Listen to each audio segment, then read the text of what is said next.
கள்ளக்குறிச்சி மாவட்டம் உளுந்தூர்பேட்டையில் உள்ள அரசினர் மாணவியர்கள் விடுதியில் மாவட்ட ஆட்சியர் பிரசாந்த் திடீர் ஆய்வு மேற்கொண்டார். அப்போது மாணவியர்களுக்கு வழங்கப்படும் உணவு மற்றும் மளிகை பொருட்களின் தரம் மற்றும் இருப்புகள் குறித்து விடுதி காப்பாளரிடம் கேட்டறிந்தார். மேலும் விடுதியில் தங்கியுள்ள மாணவிகளிடம் குறைகளை கேட்டறிந்தார். பல்வேறு கோரிக்கைகளை வலியுறுத்தி தமிழ்நாடு தொடக்க கல்வி ஆசிரியர் இயக்கங்களின் கூட்டு நடவடிக்கை குழு சார்பில் திருவண்ணாமலை மாவட்ட முதன்மை கல்வி அலுவலர் அலுவலக வளாகத்தில் ஆர்ப்பாட்டம் நடைபெற்றது.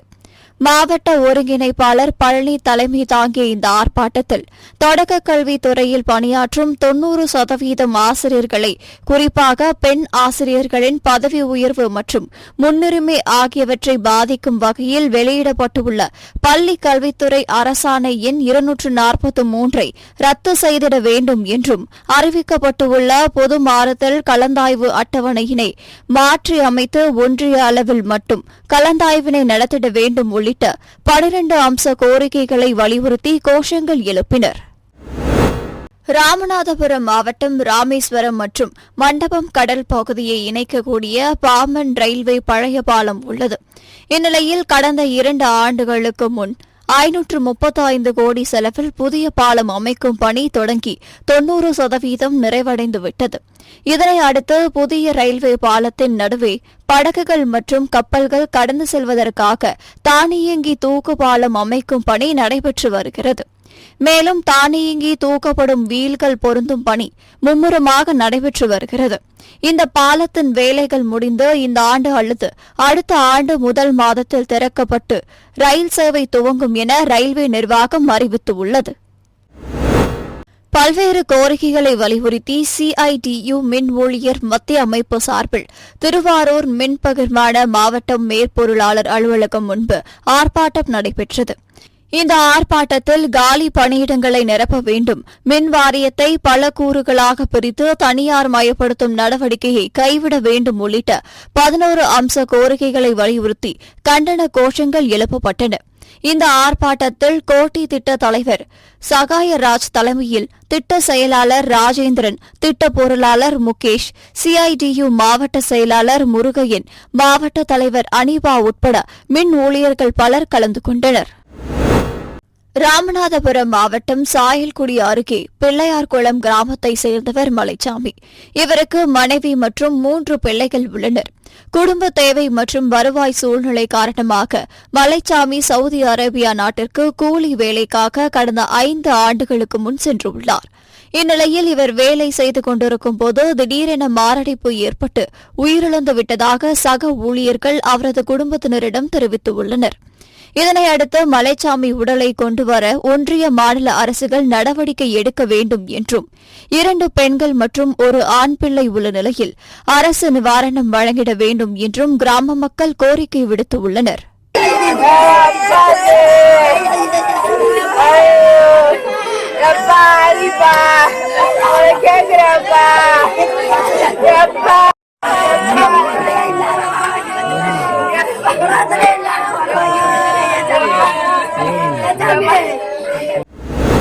திருச்சி மாவட்டம் மணப்பாறை மின்வாரிய செயற்பொறியாளர் அலுவலகம் முன்பு தமிழ்நாடு மின் ஊழியர் மத்திய அமைப்பு CITU சார்பில் அரசாணை 100 முத்தரப்பு ஒப்பந்தத்தில் உள்ள அநீதிகளை களைத்து அரசு உத்தரவாதத்துடன் கூடிய புதிய ஒப்பந்தத்தை ஏற்படுத்திடவும் வேண்டும் உள்ளிட்ட 12 அம்ச கோரிக்கைகளை வலியுறுத்தி ஆர்ப்பாட்டம் நடைபெற்றது.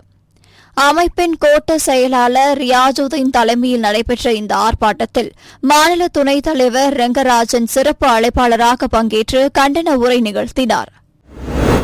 இரத்த கொடையாளர்கள் தினத்தை முன்னிட்டு சிவகங்கை மாவட்டம் தேவக்கோட்டை ராம்நகரில் திருவேகம்பத்தூர் அரசு ஆரம்ப சுகாதார நிலையம் மற்றும் ஆல் தி சில்ட்ரன் அமைப்பு இணைந்து கல்லூரி மாணவ மாணவிகளுக்கு மாரத்தான் போட்டியை நடத்தியது. இப்போட்டியை கோட்டாட்சியர் பால்துரை, காவல்துறை துணை கண்காணிப்பாளர் பார்த்திபன் ஆகியோர் கொடியசைத்து துவக்கி வைத்தனர். கோட்டாட்சியர் அலுவலக நுழைவாயிலில் இருந்து தொடங்கிய மாரத்தான் போட்டி ராம்நகர் தானிச்ச ஊரணி வழியாக கண்டதேவி ஊரணி வரை சென்றடைந்தது. சுமார் 3 கிலோமீட்டர் தூரத்தில் நடைபெற்ற இந்த மாரத்தான் போட்டியில் ஆண்கள் மற்றும் பெண்கள் பிரிவில் வெற்றி பெற்றவர்களுக்கு பரிசுகளும் சான்றிதழ்களும் வழங்கப்பட்டது. திருவாரூரில் உள்ள மாவட்ட முதன்மை கல்வி அலுவலகம் முன்பு தமிழ்நாடு தொடக்கப்பள்ளி ஆசிரியர் மன்றம், தமிழ்நாடு தொடக்கப்பள்ளி ஆசிரியர் மன்றம், கொரடாச்சேரி ஒன்றியம், தமிழ்நாடு தொடக்கப்பள்ளி ஆசிரியர் கூட்டணி சார்பில் கண்டன ஆர்ப்பாட்டம் நடைபெற்றது. இதில் புதிய அரசாணை எண் 243 ரத்து செய்ய கோரியும், பழைய நடைமுறைப்படி ஒன்றிய அளவில் கலந்தாய்வு நடத்திட வேண்டும் உள்ளிட்ட 12 அம்ச கோரிக்கைகளை வலியுறுத்தி கண்டன கோஷங்களை எழுப்பினர். இதில் டிடோஜாக் மாநில உயர்மட்ட குழு உறுப்பினர் மற்றும் நிர்வாகிகள், ஆசிரியர்கள் என ஏராளமானோர் கலந்து கொண்டனர். நடைமுறைகளை மாற்றாமல், ஏற்கனவே இருக்கிற அந்த ஆசிரியர்களுக்கான பாதிப்புகளை ஏற்படுத்தாமல் நீங்க இந்த சட்டங்களை நிறைவேற்ற வேண்டும் என்பதுதான் நம்முடைய கோரிக்கையா இருந்தது. நம்முடைய ஜாக்டாஜிங்கிற பேரத்தில் நாம் எடுத்திருக்கிற முன்னெடுப்புகளும் சரி, இதுவரை தோற்றதாக வரலாறு நம்ம எல்லாரும் தெளிவாக புரிந்து கொள்ள வேண்டும். இன்றைய தினம் இந்த இடத்துல சில 100 பேர்கள் நாம் ஆர்ப்பாட்டம் பண்ணாலும், தமிழகம் முழுவதும் சில 1000 பேர்கள் ஆர்ப்பாட்டம் செய்தாலும், இந்த கோரிக்கைகளை அரசினுடைய கதவுகளை தட்டும் அதிகாரிகளுடைய அந்த தன்னிச்சையான நடவடிக்கைகளை தடுத்து நிறுத்துவதற்கு ஆசிரியர்களுடைய இந்த ஒற்றுமையான இந்த நிகழ்வு நிச்சயமாக பலனளிக்கும் என்ற நம்பிக்கையோடு 1ஆம் தேதி நம்மளை எல்லாம் மறியல் செய்ய இந்த அரசு தூண்டாமல் உடனடியாக இந்த கவுன்சிலிங்கை கையிட்ட அரசாணை 243 ராமநாதபுரம் மாவட்டத்தை சேர்ந்தவர் கண்டெய்னர் லாரி ஓட்டுநர் ராஜ்குமார்.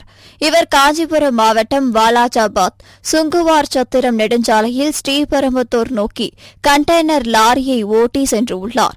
அப்போது குன்னம் ஊராட்சி வந்தபோது ராஜ்குமாரின் கட்டுப்பாட்டை இழந்து தாறுமாறாக ஓடிய கண்டெய்னர் லாரி சாலையோரம் இருந்த கிராம நிர்வாக அலுவலக கட்டிடத்தின் மீது அதிவேகத்தில் மோதி விபத்துக்குள்ளானது. இந்த விபத்தில் இடிபாடுகளில் சிக்கிய ஓட்டுநர் ராஜ்குமாருக்கு லேசான காயங்கள் ஏற்பட்டன. அதே சமயத்தில் அலுவலகத்தில் கிராம நிர்வாக அலுவலர் மற்றும் பொதுமக்கள் யாரும் இல்லாததால் பெரும் அசம்பாவிதம் தவிர்க்கப்பட்டது. திருவள்ளூர் மாவட்டம் ஊத்துக்கோட்டை அடுத்த பெரம்பூர் பகுதியில் கடந்த 22ஆம் தேதி மணிகண்டன் என்பவர் குடும்பத்துடன் வெளியூர் சென்ற நிலையில் அவரது வீட்டின் பூட்டை உடைத்து 5 சவரன் தங்க நகைகள், 900 கிராம் வெள்ளி பொருட்கள், 1 லட்சம் ரூபாய் ரொக்கம் ஆகியவை கொள்ளையடிக்கப்பட்டன. இதுகுறித்து அளிக்கப்பட்ட புகாரின் பேரில் ஊத்துக்கோட்டை காவல்துறையினர் விசாரணை மேற்கொண்டு வந்தனர். இந்நிலையில் இந்த கொள்ளை சம்பவம் தொடர்பாக தோமூர் பகுதியைச் சேர்ந்த பிரபாகரன், பூண்டி பகுதியைச் சேர்ந்த கேசவன் ஆகியோர் கைது செய்யப்பட்டனர். மேலும் கைது செய்யப்பட்ட பிரபாகரன் பாஜக பிரமுகர் என்பதும் இவர் மீது பல வழக்குகள் நிலுவையில் உள்ளதும் தெரியவந்துள்ளது. இதனைத் தொடர்ந்து அவரிடம் இருந்து 85 சவரன் நகை பறிமுதல் செய்யப்பட்டது. கரூர் லைட் ஹவுஸ் கார்னர் பகுதியில் அமைந்துள்ள அமராவதி பாலத்தில் கரூர் துருவை ஸ்ரீ பகவதி அம்மன் புறா பந்தய குழு சார்பில் 1ஆம் ஆண்டு புறா பந்தயம் நடைபெற்றது. சாதா புறா, கர்ணப்புறா ஆகிய பிரிவுகளில் 3 நாட்கள் இப்போட்டி நடைபெறுகிறது. இதில் முதலாவதாக தொடங்கிய கர்ணப்புறா போட்டியில் 10க்கும் மேற்பட்ட புறாக்களின் உரிமையாளர்கள் கலந்து கொண்டு புறாக்களை பறக்கவிட்டனர். இதில் வெற்றி பெறும் முதல் 3 புறாக்களுக்கு ரொக்க பரிசு வழங்கப்பட உள்ளன. சாதா புறா போட்டி வரும் ஜூலை 26ஆம் தேதி நடைபெறுகிறது. இந்த கர்ணப்புறா பந்தயத்தில் இன்னைக்கு கலந்து கொண்ட புறாக்கள் மொத்தம் 9 கூண்டுகள். 9 கூண்டுகள் புறாவும் இன்று அடித்து பறக்க வேண்டும்.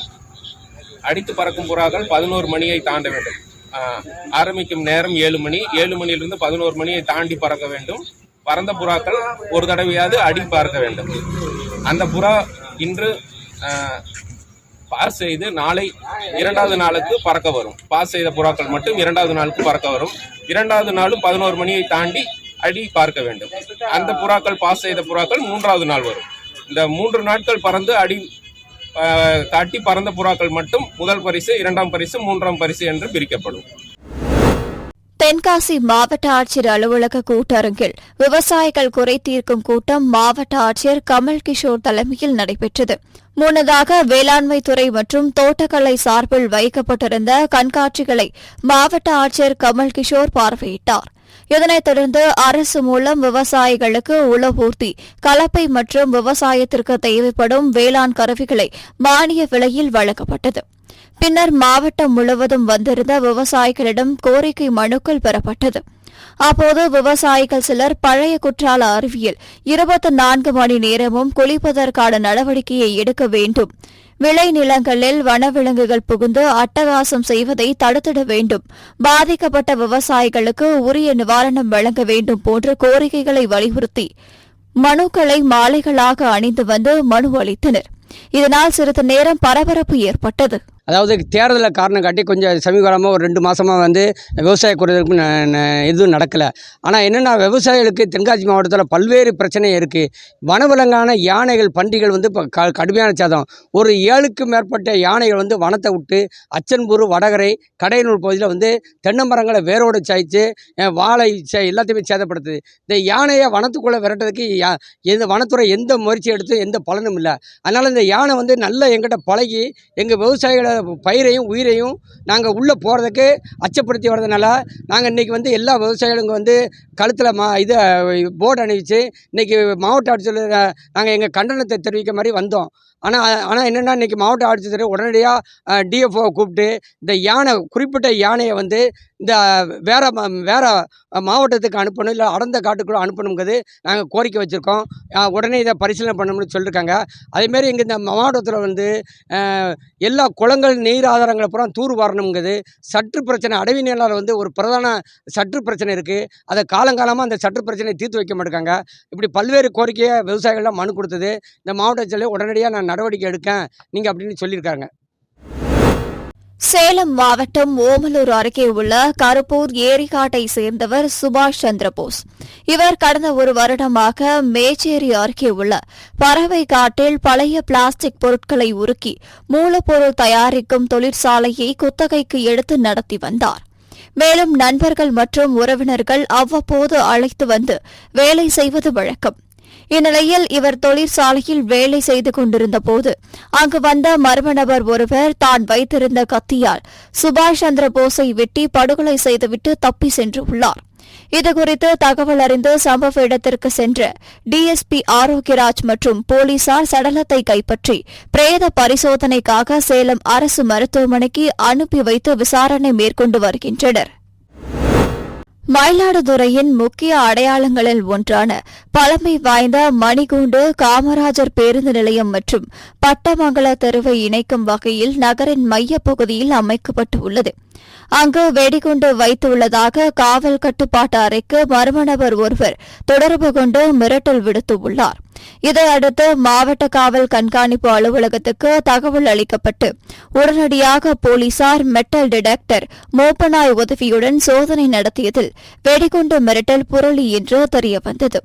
இச்சம்பவம் குறித்து 6 பிரிவுகளின் கீழ் வழக்கு பதிவு செய்து போலீசார் விசாரணை நடத்தி வந்த நிலையில் மிரட்டல் விடுத்தது சீர்காழி செம்பதனிருப்பு ராமர்கோவில் தெருவை சேர்ந்த சரவணன் என்பது தெரியவந்தது.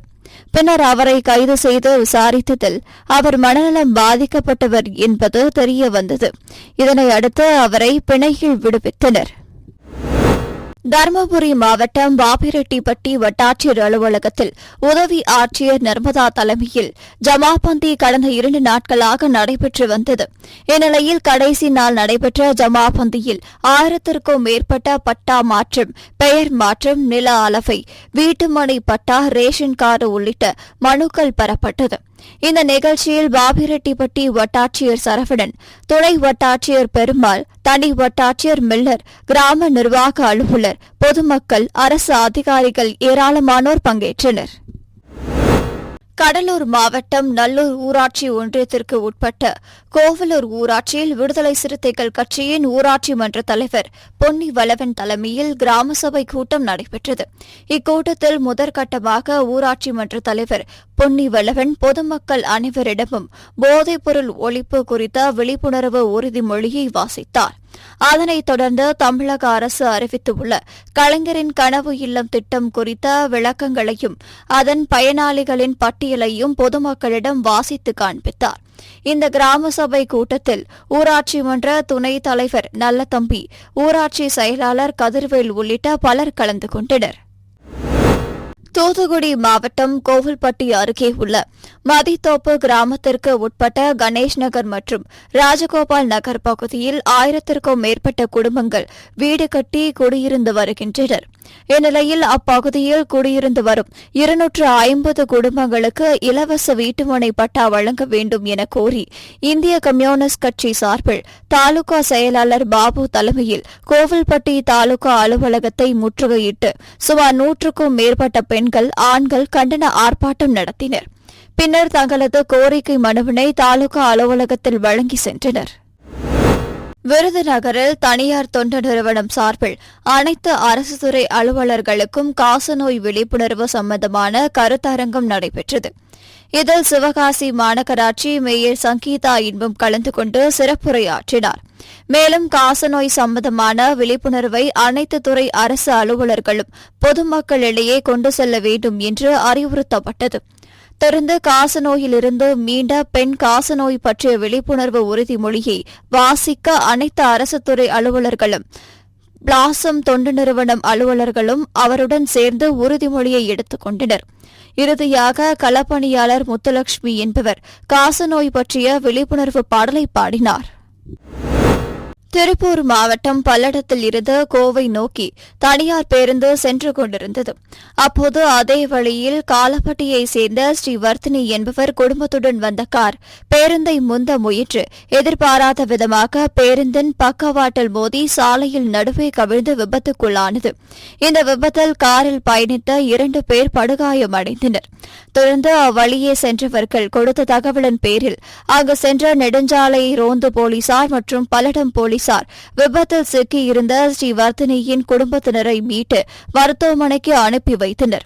மேலும் இந்த விபத்து குறித்து விசாரணை மேற்கொண்டு வருகின்றனர். தற்போது இந்த விபத்து தொடர்பான சிசிடிவி காட்சிகள் வெளியாகி பரபரப்பை ஏற்படுத்தியுள்ளது.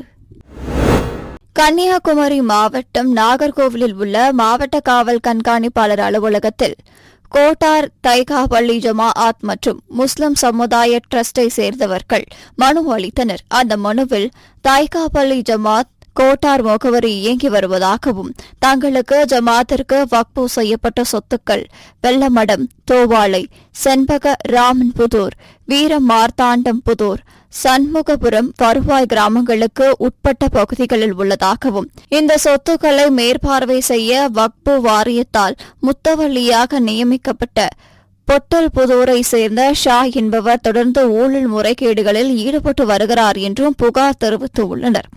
இவர் முஸ்லிம் அல்லாத தனிநபர்களுக்கு தங்கள் ஜமாஅத்திற்கு உட்பட்ட சொத்துக்களை குத்தகைக்கு கொடுத்து அதில் லட்சக்கணக்கான பணங்களை கையாடல் செய்து வருகிறார் என்றும் இதனால் ஜமாஅத்திற்கு உட்பட்ட 10,000 மேற்பட்ட இஸ்லாமியர்கள் வாழ்வாதாரம் பாதிக்கப்படுகிறது என்றும் கூறியுள்ளனர். எனவே முறைகேட்டில் ஈடுபட்ட ஷா மீது நடவடிக்கை எடுத்து தக்காப்பள்ளி ஜமாத்திற்கு உட்பட்ட சர்வதேச எண்கள் மற்றும் பட்டா எண்கள் அடிப்படையில் ஜமாத் நிலங்கள் மற்றும் சொத்துக்களை கைப்பற்ற வேண்டும் என்றும் கோரிக்கை விடுத்துள்ளனர். தக்காப்பள்ளி மற்றும் மாலிக் தினார் பைத்துல் மால் கோட்டார் இளங்கடை ஜமாத்து 3 ஜமாத்தும் சேர்ந்து ஒரு சொத்தை நிர்வகிக்கிறதுக்கு கோர்ட் மூலம் ஆர்டர் ஆகி அந்த ஆர்டரை வயலேட் பண்ணி நான்தா முத்தவல்லின்னு சொல்லி பொட்டல்புதூர்காரை சேர்ந்த ஒருவருக்கு ஒரு தவறான ஒரு உத்தரவு வழங்கப்பட்டிருக்கிறது. இந்த உத்தரவை வைத்துக்கொண்டு தனி மனிதன் ஒருவர் எங்களுடைய சொத்தை ஆக்கிரமித்து குத்தகை என்ற பெயரிலும் வாடகை என்ற பெயரிலும் கைமாற்றம் செய்து கொடுத்து லட்சக்கணக்கான ரூபாய் மோசடி செய்து எங்கள் ஜமாத்திற்கோ எங்களுடைய பாவப்பட்ட மக்களுக்கோ எந்த விதமான ஒரு யூஸும் இல்லாமல் தனிப்பட்ட மனிதன் அவ்வளவு பணத்தையும் கொண்டு அவர் பெரிய லாவிஷா உட்கார்ந்துட்டு இருக்கார்.